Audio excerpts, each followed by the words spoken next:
नमस्ते, कैसे आप सब लोग। ब्यूटीफुल सक्सेस स्टोरी लेकर के आई हूँ। इन्होंने अपने पार्टनर का कॉल मैनिफेस्ट किया है 1 साल के ब्रेकअप के बाद में, और आई लव यू का कॉल था, रिलेशनशिप को वापस बनाने का कॉल था, कमिटमेंट का कॉल था, फैमिली से मिलवाने की प्लानिंग का कॉल था। चलो देखते हैं। ठीक है। तो I don't want to share my name. Please don't share my name. If you want to share my success story, please don't share my name. Thank you so much. आपने मेरी लाइफ को बदल दिया है। मैं डैश दिल्ली से हूँ।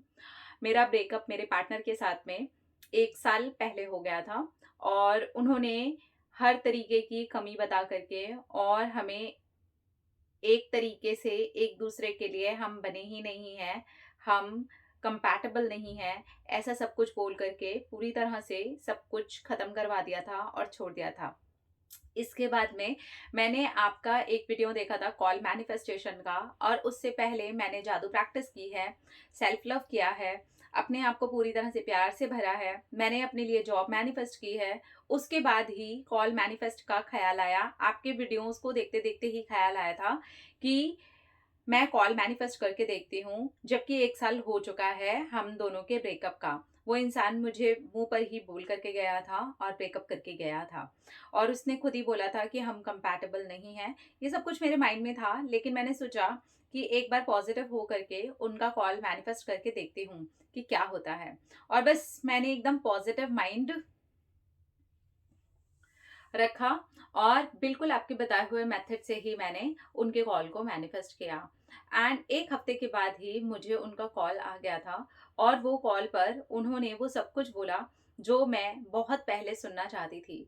जब मैं मैनिफेस्टेशन की जर्नी में आई, तब मैं जादू प्रैक्टिस में ये सोच रही थी कि ये डालूं, पर डाला नहीं था। बस मेरे माइंड में था कि अगर वो इंसान वापस आए, मुझे आई लव यू बोले, मुझे अपनी फैमिली से मिलवाने की कोई प्लानिंग करे, और मुझे ये बताए कि वो मेरे साथ ही रहना चाहता है, तो ये कैसे होगा। लेकिन इस ख्याल को मैंने निकाल दिया और जादू प्रैक्टिस के अंदर उस इंसान को नहीं डाला। मैंने सिर्फ अपने आप को इम्प्रूव करने के लिए, अपनी जॉब को मैनिफेस्ट करने के लिए, अपनी लाइफ को चेंज करने के लिए सिर्फ खुद को डाला, अपने पेरेंट्स को डाला, अपने दोस्तों को डाला, और वहाँ से सारी चीज़ें अच्छी होनी शुरू हुई। मेरी जॉब भी मैनिफेस्ट हो गई। और उसके बाद जब मैं सेल्फ लव वाली जर्नी में आई, तब मैंने ये फ़ील किया कि मैं अपने लिए कितनी इम्पोर्टेंट हूँ। और जैसे-जैसे ये चीज़ें होती गईं, उसी बीच आपका कॉल वाला वीडियो जब मैंने देखा, ये भी मैनिफेस्ट हो गया। और उस इंसान ने सेम टू सेम बातें बोली कि मैं तुमसे बहुत प्यार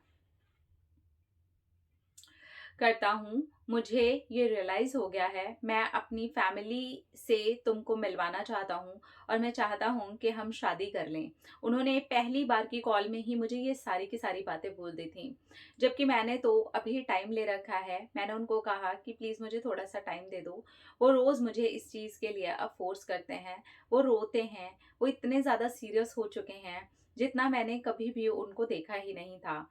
इसके पहले भी हमारा 4 साल का रिलेशन था, और 1 साल का गैप भी हुआ। यानी कि 5 साल में मैंने इस इंसान को ऐसा कभी भी नहीं देखा। गैप में तो मुझे पता ही नहीं कि इस इंसान के मन में मेरे लिए क्या आया। पर अपने आप ही मेरी थॉट और मेरा कॉल इस इंसान को लेकर के मैनिफेस्ट हो गया। आज वो इंसान मुझे खुद कहता है कि वो मेरे साथ ही शादी करना चाहता है। वो मेरे साथ एक कमिटेड रिलेशनशिप में है। मैं निकल भी जाऊँ तब भी वो मेरे साथ रिश्ते में रहेगा। आज ऐसी बातें वो खुद करता है। ये तो सिर्फ मेरे विचारों में था, और अपने आप मेरे सामने आ गया। सच में जादू प्रैक्टिस, सेल्फ लव और मैनिफेस्टेशन में बहुत पावर है। Please, I love you Shambhavi the, and I believe you. आप मेरा नाम शेयर नहीं करोगे। Thank you so much. I love you. अरे मेरी जान, आपने शुरू में इतनी बारी बोल दिया, आपको लगता है मैं नाम शेयर करूंगी ना? आप लोग जब मुझे मना कर देते हो ना कि नाम नहीं शेयर करना, मेरी आइडेंटिटी नहीं शेयर करना, मेरा फोटो नहीं लगाना, भले आपके फोटोज आए हो मेरे पास, भले आपके वीडियोस आए हो मेरे पास, भले आपने अपना नाम गलती से स्टोरी में डाल दिया हो, मेरी पूरी कोशिश होती है, 100% पूरी कोशिश करती हूँ नहीं डालूं। ठीक है। तो अब हम आपकी थोड़ी सी सक्सेस स्टोरी को डिस्कस करते हैं कि आपने क्या क्या किया और कितना ब्यूटीफुल तरीके से किया। आपने जादू प्रैक्टिस की जिसके अंदर ख्याल तो आया पार्टनर का, पर आपने उन्हें डाला नहीं, जो कि ज्यादातर गलती करते हैं लोग। वो क्या करते हैं, जब भी कोई प्रैक्टिस करने लगेंगे, मैनिफेस्टेशन करने लगेंगे, तो जहां सबसे ज्यादा रेजिस्टेंस है उसको सबसे पहले उठा करके डालते हैं, बजाय ये सोचे कि नहीं पहले खुद पर काम कर लेते हैं। आपने किया सेल्फ लव, आपने जैसे जैसे उस दूरी को बढ़ाया और अंडरस्टैंड किया कि कोई बात नहीं। उसके बाद एक दिन एक मेरा वीडियो आ गया कॉल मैनिफेस्टेशन का, आपने कॉल को मैनिफेस्ट कर लिया एंड ये आपके लिए धीरे धीरे करके इतना सिंपल होता चला गया। हीलिंग अंदर से हो चुकी थी, सेल्फ लव से आप भर चुके थे, आपके जॉब जो थी वो आपकी मैनिफेस्ट हो चुकी थी, आपकी ग्रोथ हो रही थी, आप उस एनर्जी में थे जहां इजीली आप उस इंसान को मैनिफेस्ट कर सकते थे। बस आपने उतनी ही आसानी से वो पिछले लाए हुए थॉट्स तक के साथ में मैनिफेस्ट कर लिया, जिन थॉट्स को ना आपने कभी लिखा है ना आपने कभी मैनिफेस्ट किया है। उस कॉल पर आपका सारा का सारा मैनिफेस्टेशन कंप्लीट हो गया है। तो यही होता है जब आप डिटैच होते हैं, ज्यादा नहीं सोचते हैं, रिलैक्स रहते हैं, एकदम अपने आप का ख्याल रखते हैं, अपनी ग्रोथ पर ध्यान देते हैं। जो बात जब भी मैं बोलती हूँ तो ज्यादातर यूथ को ऐसा लगने लगता है कि क्या है, आप अपनी बात कर रहे हो, आप अपनी ग्रोथ की बात कर रहे हो, आप सीधा सीधा पार्टनर मैनिफेस्टेशन की बात करो। देखिए क्योंकि मैं जानती हूँ कि पीछे ये चीज ऐसे एनर्जी वाइज काम कर रही होती है। तो जब आप अपने ऊपर सारा ध्यान लेकर के चले जाते हो, सेल्फ लव पर आपका अच्छा खासा ध्यान होता है, तो आपका बहुत आसानी से और बहुत इजी वे में मैनिफेस्टेशन कंप्लीट हो जाता है। अपना अंदर रखिए ख्याल, अपने ढेर सारा प्यार, ताकि आप इंटरैक्ट करें ढेर सारा प्यार। I love you all, Tata.